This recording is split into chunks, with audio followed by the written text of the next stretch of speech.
और अगर मुझे कुछ हो गया तो मेरा हॉस्पिटल उस जाहिल खानदान की मिल्कियत हो जाएगा। ना ही मैं ऐसा चाहती हूँ और ना ही कभी हरगिज मैं ऐसा होने दूंगी। तुम्हें समझ आ रही है ना मेरी बात? अब मैं तुमसे कोई एतराज नहीं सुनना चाहती। जो कहा है वो करो। ठीक है, जैसा आप कहें। ठीक है।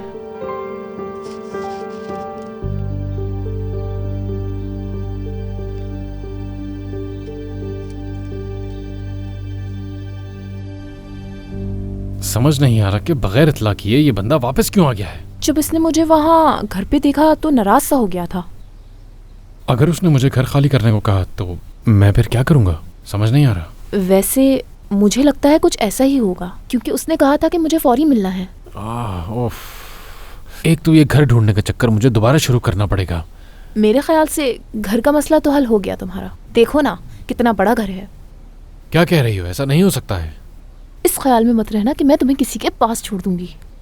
ऐसा कभी नहीं होगा। हम नया घर ढूंढ लेंगे। अरे बच्चे घर पर हैं। अरे वो तो ऊपर है, क्या हुआ? अरे थोड़ा ख्याल करो, बाप हूं मैं उसका। ओ, अरे परेशान क्यों होते हो? आराम से बैठे रहो। एमन सुनो, चाय बनाओ, आज खास लोग आए हैं। क्या हो गया है? ये कैसी बातें शुरू कर दी हैं आपने? अब मेहमान आए हुए हैं तो उन्हें चाय तो पिलाएंगे ना हम। सेलीन, ये आरजू साहब है और ये मेरी दोस्त है।